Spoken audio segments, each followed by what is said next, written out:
Dober dan še enkrat tudi v mojem imenu.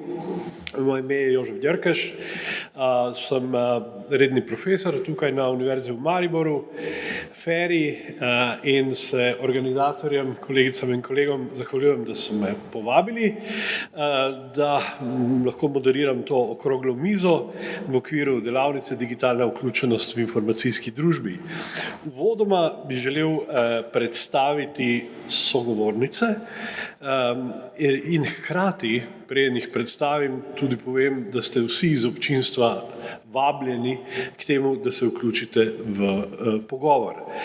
Torej, z nami je gospa Alenka Gajš, strokovna sodelavka Društva študentov invalidov Slovenije,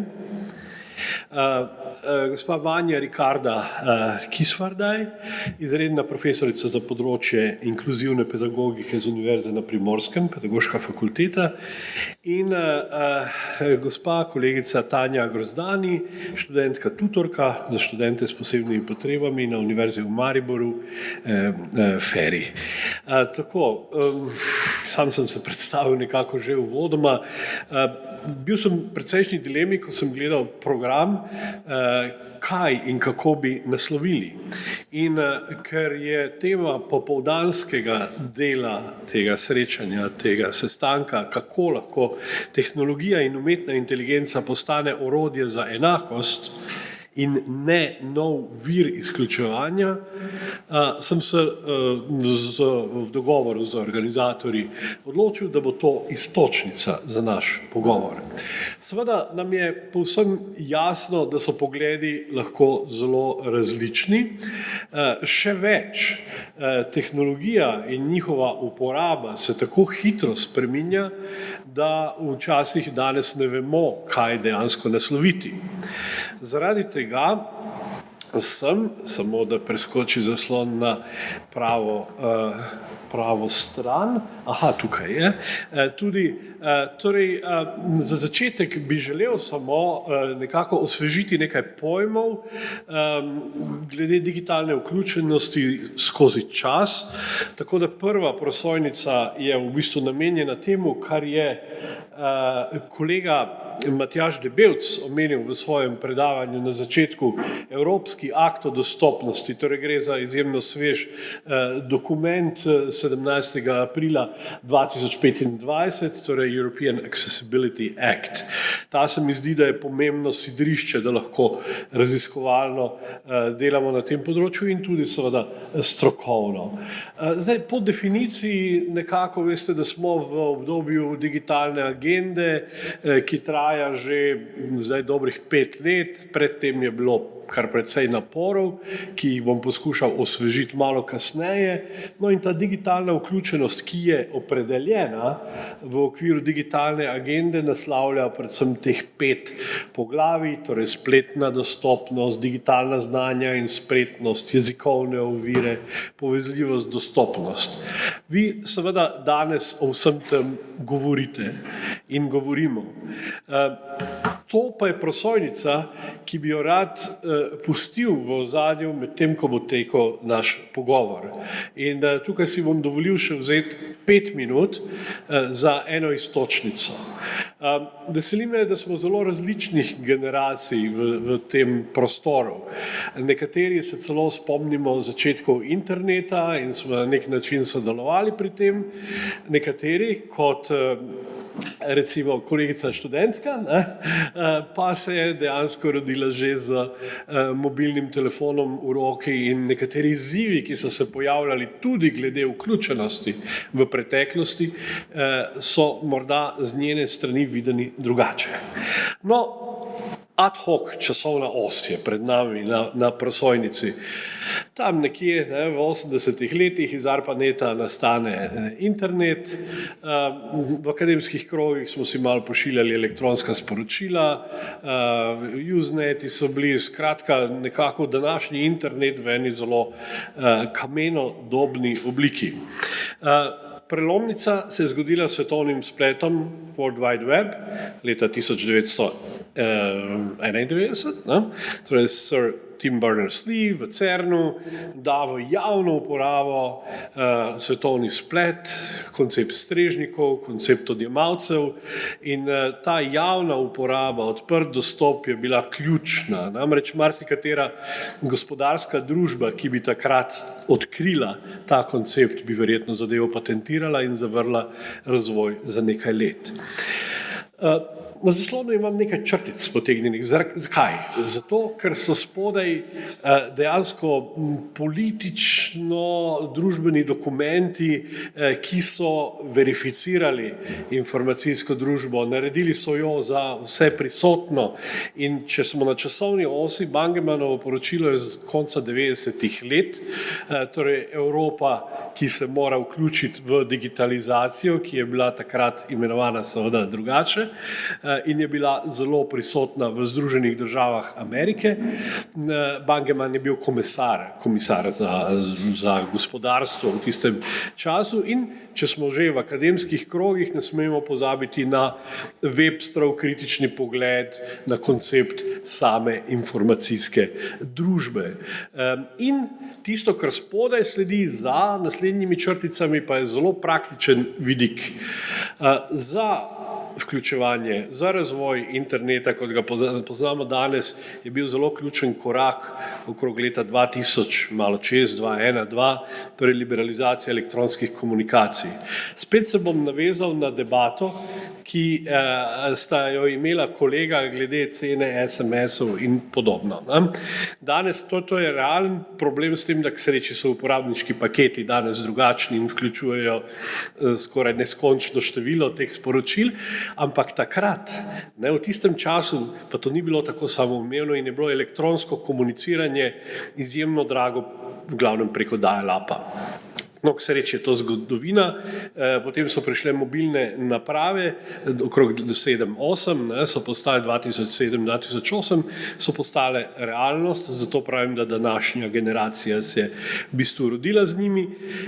Zdaj smo pa tukaj, v naslovu imamo umetno inteligenco in pa seveda Evropski akt o dostopnosti. In s tem zelo kratkim zgodovinskim pregledom, glede katerega bi si jaz rad privoščil še uro, 2, 3, 4, ampak si ne bom, bi tudi povabil sogovornice k besedi in prosim vas za vaš pogled na digitalno vključenost s pomočjo elektronske komunikacije, ampak če je le možno, se fokusirajte oziroma se otočite tudi na umetno inteligenco, kot jo danes uporabljamo že kar v veliki meri. Tako da prosim, lahko se priglasite same, če ne pa vabim najprej kolegico profesorico, gospo Vanjo Rikardi. Prosim. Ja, en lep pozdrav sem še enkrat. Zdaj, ker ste dal v bistvu tudi neko ad hoc časovnico, bi jaz sama zase rekla, da mogoče bi bila bolj primerna na tem sedežu 30 let nazaj. Takrat sem dejansko začutila to, kako so lahko računalniki dejansko uporabni, podporni za vzgoj in izobraževanje tudi oseb s posebnimi potrebami. Spoznala tudi Matjaža Debevca v tistih časih na konferenci Computers Helping Children with Special Needs. In takrat sem res to področje, bom rekla, kar obvladala. Zdaj ga pa ne. Zdaj se mi zdi, da je pa, ne vem, tako ena takšno skok znanja na vseh področjih, da postaja ta vrzel med tem, ko skušamo, bom zdaj jaz res iz tega svojega področja, se pravi iz pedagoške fakultete, ko moramo opremiti naše študente znani za delo z otroki in mladostniki s posebnimi potrebami, nimamo tega predmeta. In se mi zdi, da tukaj mi delamo prav to vrzel, da ne usposobimo za nekaj, kar je zelo ali pa bo zelo pomembno in nepogrešljivo. Bom rekla, še vedno imamo izbirni predmet, tako da ne, da ga čist nimamo, ampak Ponudba je bistveno večja, možnosti so bistveno večje in to, kar je naša raziskava tudi pokazala, ne, znanja pa na tem področju nekega vsaj nenačrtovanega žal ni. Oziroma tukaj je en velik izziv. Prav zato interdisciplinarnost in povezovanje z različnimi fakultetami, ker tudi na področju recimo avtizma, primanjkljaj posameznih, ogromno novih stvari se odpira, ne. In zdaj vsega tega združiti v en predmetnik je težko. Tle nam pol pomagajo na nek način tudi študenti, recimo sami, ne, boste mogoče vi tudi povedali, ker si posredujejo sami ta znanja, kako si lahko pomagaš tudi, ker ste domorodci, ne, pravimo digitalni. Mi smo bolj priučeni in žal, kljub temu, da ste rekli pred 5 leti, ne, pa ta univerzalni dizajn, ki smo ga omenjali tudi danes, ki je dejansko na vseh področjih pomemben, nas pušča še zmeraj polne izzivov, no, tako bom rekla. Pa mogoče predajem besedo naprej. Hvala, gospod Alenka Gaž, če lahko nadaljujete nekako, bom rekel, s informacijami iz terena, malce grobo rečeno, ne? Torej iz vaše strokovne sfere, kjer se srečujete z študenti invalidi v Sloveniji. Izvolite. Lep pozdrav še z moje strani. V bistvu med študenti, zdaj seveda internet in računalniška tehnologija sta veliko doprinesla k večji vključenosti študentov s posebnimi potrebami v sam študijski proces, v izobraževanje.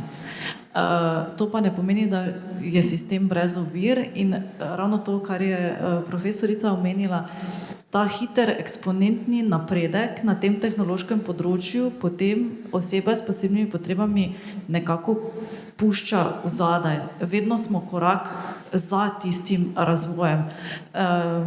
Zdaj, eno področje so ta prilagojeni tehnični pripomočki, kot smo videli, brajeve vrstice, bralniki zaslona, povečevalniki zaslona, ki nekako tudi morajo dohitevati tisti splošni tehnološki razvoj, pa ga tudi včasih ne.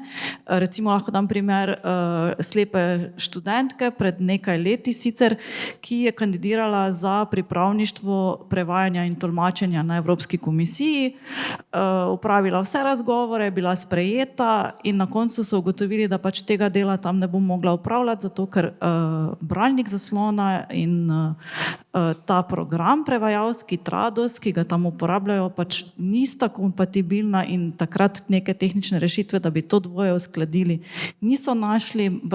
Bralnik zaslona je deloval z 2 starejšima verzijama programa, ki pa ga takrat na komisiji več niso uporabljali. Naprimer, druge težave direktno na fakultetah so dostopnosti študijskega gradiva, PowerPointi, PDF-ji, slike, tiskano gradivo v knjižnicah.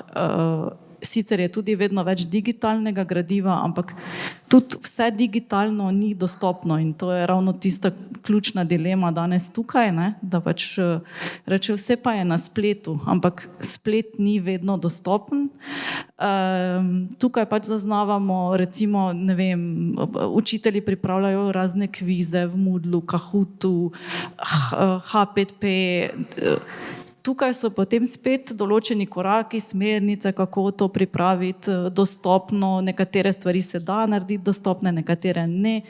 In to je potem tisti razkorak, kjer je poznavanje tehnologij, samih učiteljev, profesorjev, hkrati pa tudi uporabnikov, ker mi smo imeli študente v času covida, ki so enostavno se niso več znajdli, kako zdaj naj uporabljam Zoom, kakšne so bližnjice za slepe, kje si vklopim podnapise, jih ni bilo, kako si povečam okvir tolmača, ki je včasih bil, v večini primerov ne. Vse take dileme, no, ki so potem na terenu še danes ponekod prisotne. Imamo pa tudi pozitivne rešitve, recimo fakultete, ki vsa predavanja snemajo, vsa predavanja podnaslavljajo, torej si jih lahko študenti pogledajo naknadno, ponovno, 3-krat, če določene stvari ne razumejo. Obstajajo ovire, obstaja napredek, ampak nekaj pa je tudi na nek način odgovornost samih razvijalcev, ki pač razvijajo še rešitve, ki bodo še dostopnejše, ki trenutno mogoče zdaj niso. Hvala. Na podlagi rečenega bi naslovil tudi občinstvo. Ali se vam zdi, da je razkorak med vtisom glede tega, kako tehnologija rešuje vse in kaj vse nam omogoča, in potem med realno uporabo, sploh kadar govorimo o inkluziji, prevelik? Oziroma, ali potrebujemo neke vrste stabilizacijo, dogovor o tehnologijah, ki bi bile uporabljene, da ne prehitevamo z njihovim vpeljevanjem in pri tem povečujemo izključevanje dejansko?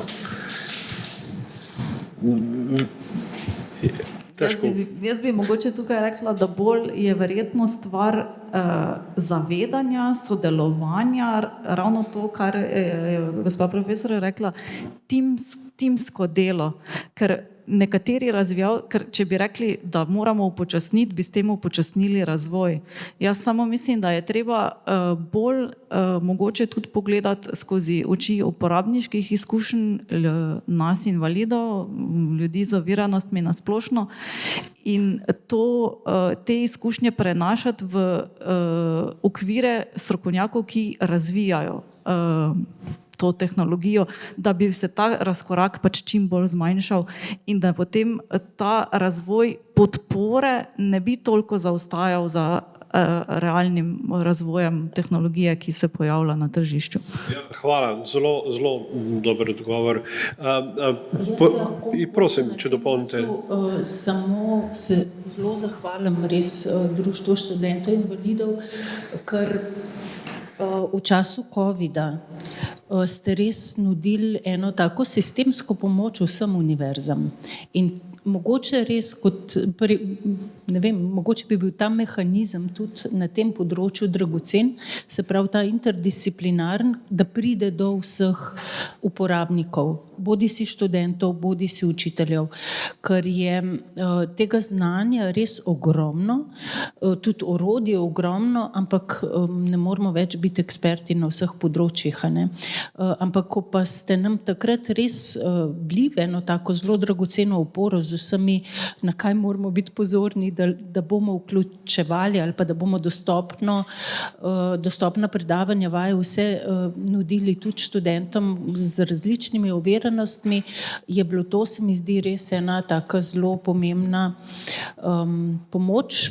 Bom rekla tako kot tudi kontinuirana, ker je bilo teh mailov, ki smo iz vaše strani dobivali kar precej, in mislim, da je bilo to zelo dragoceno. Mogoče bi lahko dejansko na tak način zasnovali nekaj, kar bi šlo naprej v podporo in z umetno inteligenco, ker tukaj pa dejansko pa spet ne, prav ta univerzalni dizajn, ker smo tukaj kot šibki, ne samo v pogledu do študentov s posebnimi potrebami, ampak tudi do drugih.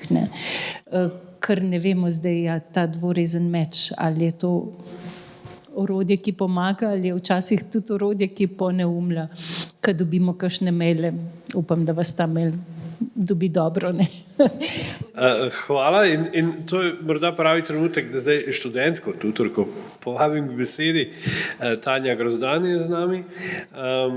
Namreč želel bi nekako izvedeti v imenu občinstva, kako danes vaša generacija študentov vidi možnosti, ki so s tehnologijo, in ali razmišljajo tudi sošolci, na njen vpliv na enakosti. Najprej hvala za povabilo. Pa želim da kažem, da jaz sem tudi tuja študentka, prihajam iz Makedonije, tako da ko sem začela s študij v Sloveniji, skoraj da nisem razumela slovensko, pa sem imela dosti težave s razumevanjem na predavanja, pa tudi so vse te javne platforme pa storitve, ko moram da vzamem neko vizo pa vse stvari, da niso prevajani vse stvari, da dosti formulari tudi, ki so objavljeni, nimajo prevode, ali pa če imajo prevode, imajo samo na angleško. In če želi, da odpre nekdo, ki mogoče ne pozna angleško toliko dobro, sploh nima, mora da gre pa da si prevaja tam na Google Translate ali karkoli drugega. In to je težava, s katero se srečujem, nisem se srečevala samo jaz, ampak vse tuji študenti, ki so na fakulteti ali pa ki grejo v neko tujo državo oziroma trenutno v Sloveniji. Glede pa tega, da tehnologija gre še vedno bolj napreduje, ampak s tem se povečujejo tudi dosti funkcionalnosti, ko razvijamo neke sisteme, pa želimo, da smo v teh vse moderne stvari, ki se pripeljajo v te sisteme. In ko vse teh izstavimo na neko, jih razdelimo po nivoji, mogoče ta dostopnost in vključujočost na vseh ljudi gre nekako ne na nižjo vrsti, na nižjo nivo, ampak ne damo toliko prednost na tega. In mislim, da ko razvijemo neki sistem, tudi zdaj, če se navade na tako mlajšo generacijo, malo da se spremenijo, da od začetku razvijemo sisteme, da so več vključujoči, da vključujejo vse ljudi, da so namenjeni za potrebami in na tuje študente, tuje ljudi, kakor tudi in na ljudi s posebnimi potrebami. Tako da, če od začetku začneš nekaj, da gradiš korak po korak boljši, mogoče potem bi bilo bolj lažje, da se vključijo neke stvari za mogoče posebna vrsta na ovire, ki imajo neke ljudi. In to je to.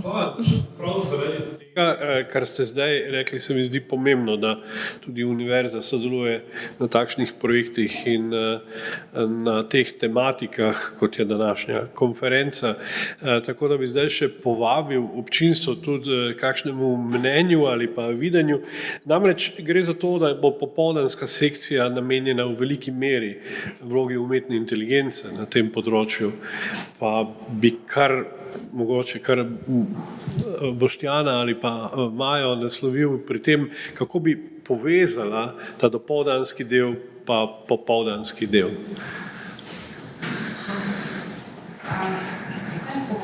Slišiš? Zelo povezana sva, ravno kar sem dala izjavo za televizijo, ko me točno poprašam, kaj zdaj smo ta naša delavnica oziroma konferenca predstavlja, zakaj je digitalna inkluzija pomembna, zakaj so morebiti še obstoječe težave, zakaj to ni samoumevno, da so čisto vse rešitve ustrezno inkluzivne. V bistvu ne vem vseh odgovorov, zagotovo omejena sredstva, potreben je nek čas, če ni takoj na začetku neke sistematične vpeljave oziroma naslovitve te problematike, to pač traja, ne? Oziroma rešitve niso idealne oziroma digitalno inkluzivne. Umetna inteligenca zagotovo ni brez težav, brez omejitev, zagotovo je tu kup nekih problemov, ki jih moramo nasloviti, je pa hitra oziroma olajša nam marsikaj in pospeši povečanje digitalne inkluzije, tako da jaz mislim, da če bomo kritično, pametno uporabljali in vpeljevali umetno inteligenco, bomo hitreje prišli do rezultatov, ki bodo pozitiven odgovor morda na vse vaše izpostavljene polemike oziroma težave. Sam sem nekako poskušal peljati to debato v tej smeri, da ne bi padli v klasične klišeje umetne inteligence, recimo, ne? In probleme, ki so definitivno prisotni, hkrati pa vidimo tudi vse priložnosti.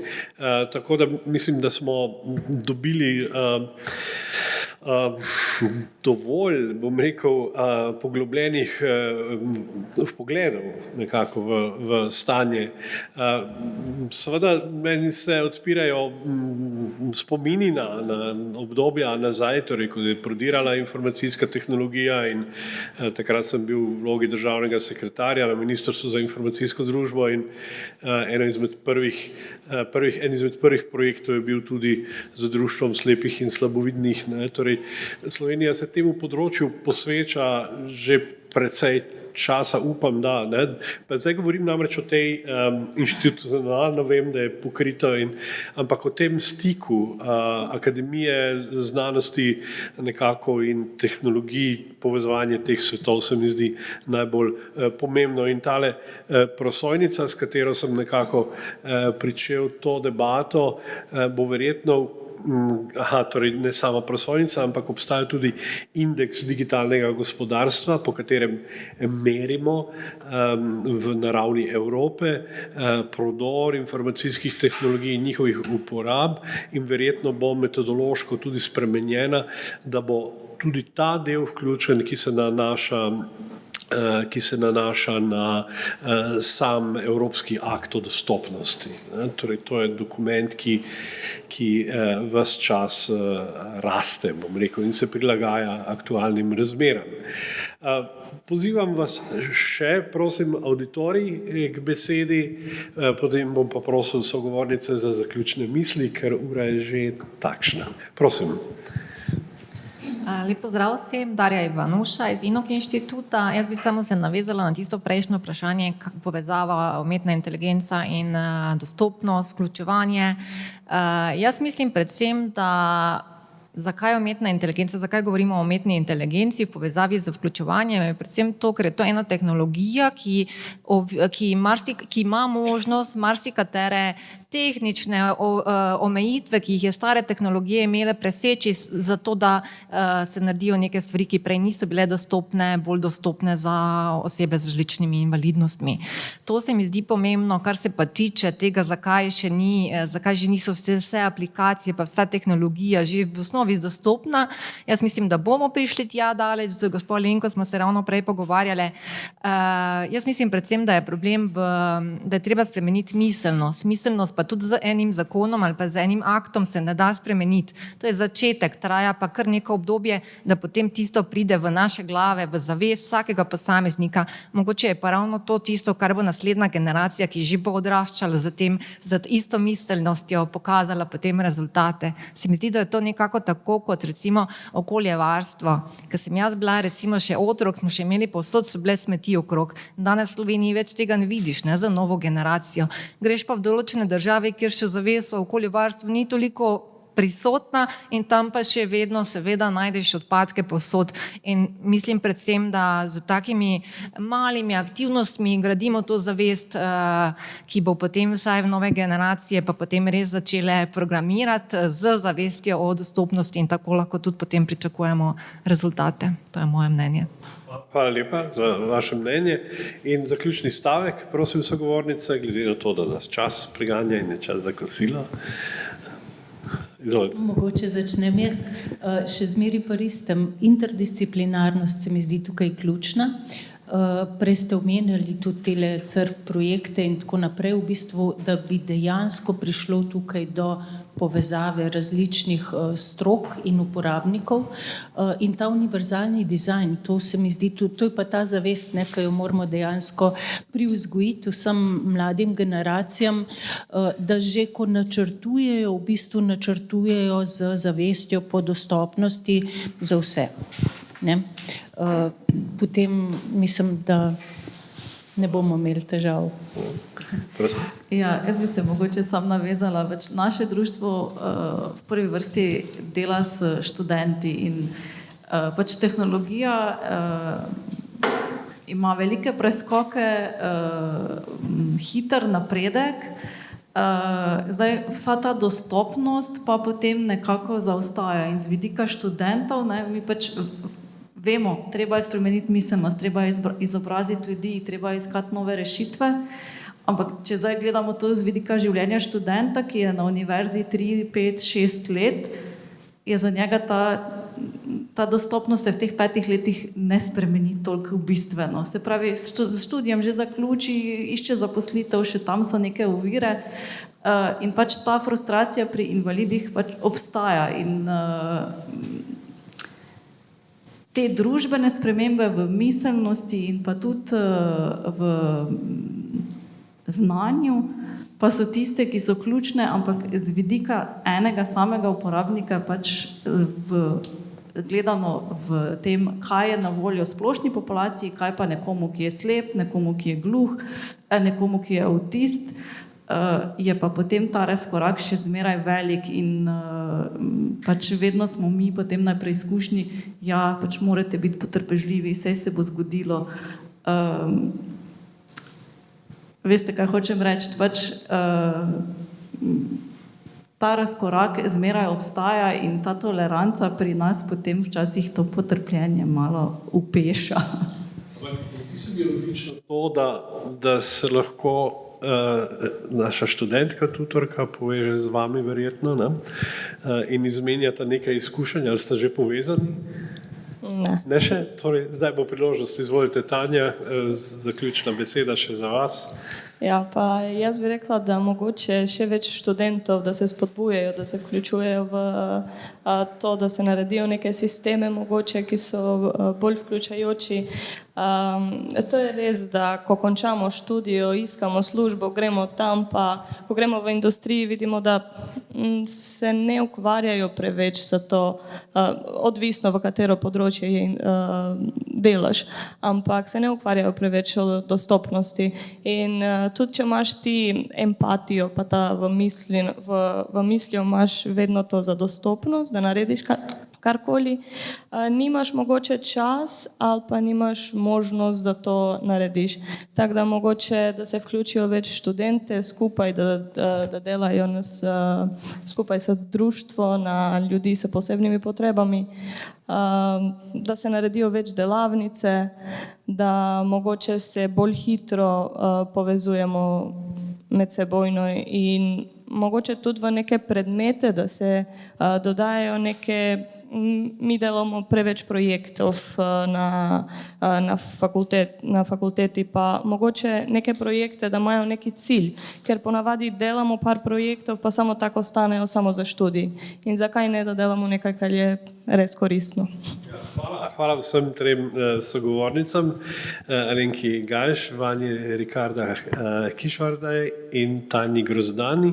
V upanju seveda, da smo odstranili še nekaj, bom rekel, neposredno vidnih tančic za vloge umetne inteligence in inkluzije nasploh in da smo vzpostavili morda tudi v okviru te konference kakšno povezavo, ki bo privedla do boljšega vključevanja tudi študentov. Hvala lepa vsem udeleženkam in udeležencem. Hvala.